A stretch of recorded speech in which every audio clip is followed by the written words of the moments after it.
Hey, what's up, BrewTube? All right, so special day. I actually got a very epic beer mail haul, and I'll show a picture here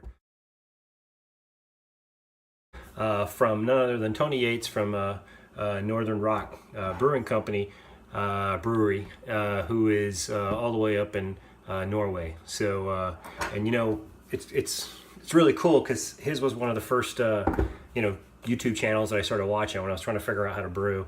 I read the Palmer book and the Papazian book and some IP design your own IPA recipe books and some other things. And then once I felt I kind of had it in my head a little bit of how to proceed, I went and bought an all grains setup and brewed my first batch, and it turned out pretty good actually. And then I started looking through BrewTube channels, and I stumbled across Tony's channel with his sexy electric setup, and I got stainless steel envy. But anyway, what fascinated me about Tony was he was very technically kind of like Nate from Under the Table, very technically into the craft, and he's one of the ones that first demonstrated the algebra that you can use to determine your boil off volumes to achieve certain gravities and all that, but and then how to calculate your potentials from all your different grains. So I actually still do that stuff. That's why I have a chalkboard here usually when I'm brewing. I don't try to hit my numbers anymore like right on, because I used to stress about that and I would be like 1 point off or 2 point off. I used to be pretty close. Nowadays I like a little bit of freedom from the math, so I don't guesstimate it. I kind of have an idea of where it's going to be, and usually I'm still kind of tweaking down my efficiency ratings, but I more try to get in the ballpark and then let the brew day go as it does. And anyway, I usually end up a pretty good beer. But for the SJ Pour Challenge last year, I had to pay attention to Tony's method because I had to get it below a certain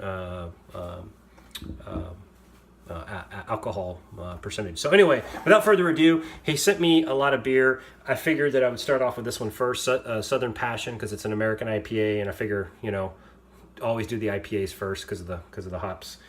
So anyway, I'm gonna get into this. It's he's got and he sent me some sheets to go along with each of the beers, which was really nice. Appreciate that. He actually hit his target gravity of 1055 almost right on the nose. He was 1054, I think, for his OG. But anyway, he uses pale, some Munich malts, some carapils, some caramel crystal 60, and then he's got some melanoidin, which is cool because I just discovered melanoidin this year. So anyway, looking forward to getting into this. The hops are Southern Passion. I've never tasted or tried Southern Passion that I know of, unless it was in one of the beers I got in a brewery somewhere. And he fermented it with English ale yeast. So 31 IBUs and 6% ABV. Just the way to end. I had a very good work day, so this is a good way to end it. And look at his labels. This is the most professional label in terms of not only artwork but also the feel of it. I don't know how he does it. I have to ask him, but it's got kind of a slight, not vinyl, but kind of a rough character to it, which is kind of cool. And these bottle caps are freaking awesome. Look at that thing. Look at that bottle cap. And it's not just like mine is kind of got these cinchy labels. This one, like, no comparison. This thing is like professional grade. Tony, let me know how you got those bottle caps, man. Hopefully not all the way from Norway, because we both know what postage costs are. So anyway, let's crack into this. Very slight hiss. He's got this one, looks like filled to the hilt. Got the proper glassware. Oh, this is very exciting.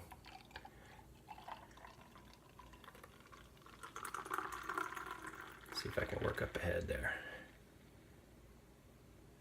There we go, and I don't see anything coming out, so that's definitely a keg bottled beer. And wow, that's beautiful. All right, so it's got a nice amber color. Yeah, it's actually showing up on the video exactly as it looks here.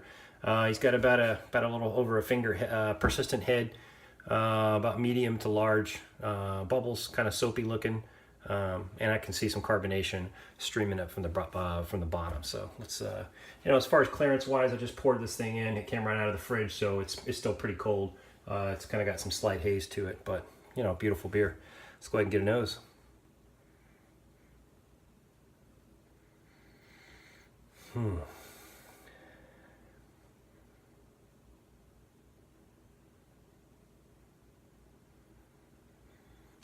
Yeah, I don't know how to. It almost tastes or tastes, almost smells kind of like a slight peach. Kind of like a slight peach citrus. Obviously, I don't have the best nose. My wife is like a great white. She can smell a drop of blood in a swimming pool, but mine's not that good. But I don't get any dankness on it, and he gave us a little class on dankness a couple of Homebrew Wednesdays ago.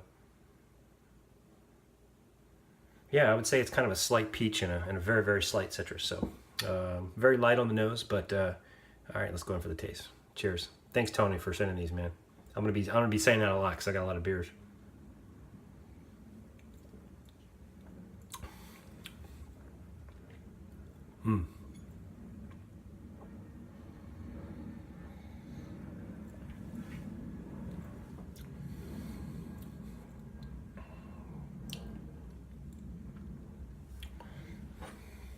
Okay. Yeah. So the IBUs, he's got it at 31 IBUs. That's about what I get on this thing. Um,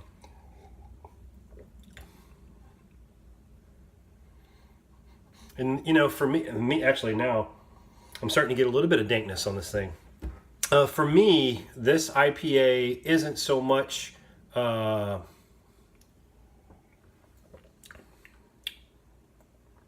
It's not so much in the bittering. And I looked at his hop schedule. He had a first ward edition, I think, or at 60 minutes, and then he had a bunch of late minute editions from 15 minutes 10 or 50 minutes 5 and 0 or 15 minutes or whatever. And then he had a significant whirlpool as well. So what I'm getting is a lot of taste in the hops, but a lot of flavor, but not a whole lot of bitterness. And I think that's what he was probably shooting for, and it worked.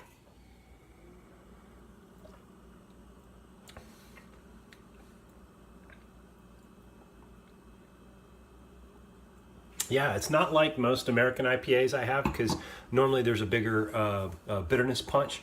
But this thing, first of all, the fermentation in this thing was done like flawlessly. There's absolutely no even hint of anything out of the normal. It's very, very clean, very, very clean fermentation. The carbonation is I would say moderate, moderate, light moderate.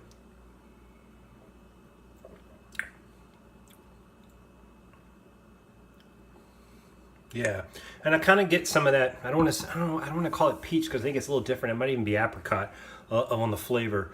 But yeah, you don't really get much. You get enough bitterness to kind of balance the sweetness, but you don't get a bite on this thing at all.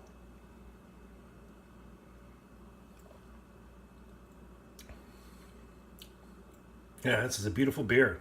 Wow, this is the first one in the shoot. Let's see, and I wonder if the hops kind of died off a little bit on the aroma. This was brewed. Oh, it was brewed last month, so it's pretty fresh. Yeah, yeah. You start to get a little bit more of the kind of the oniony garlic that he describes as dankness. A little bit of that on the nose.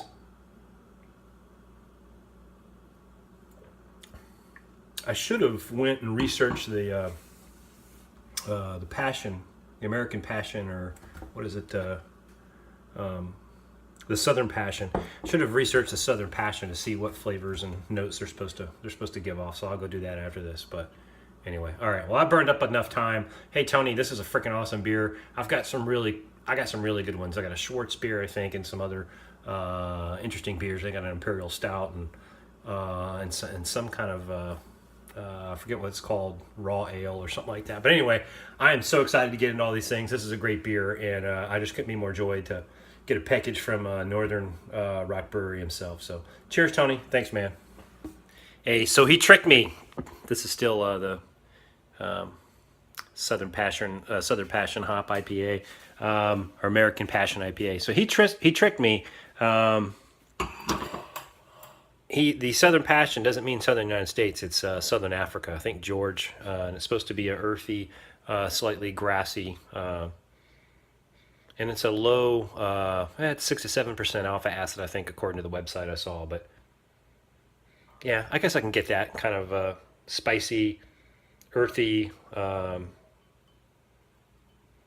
yeah, quality to it. So I can get that. So see if I can edit this in somewhere. Cheers.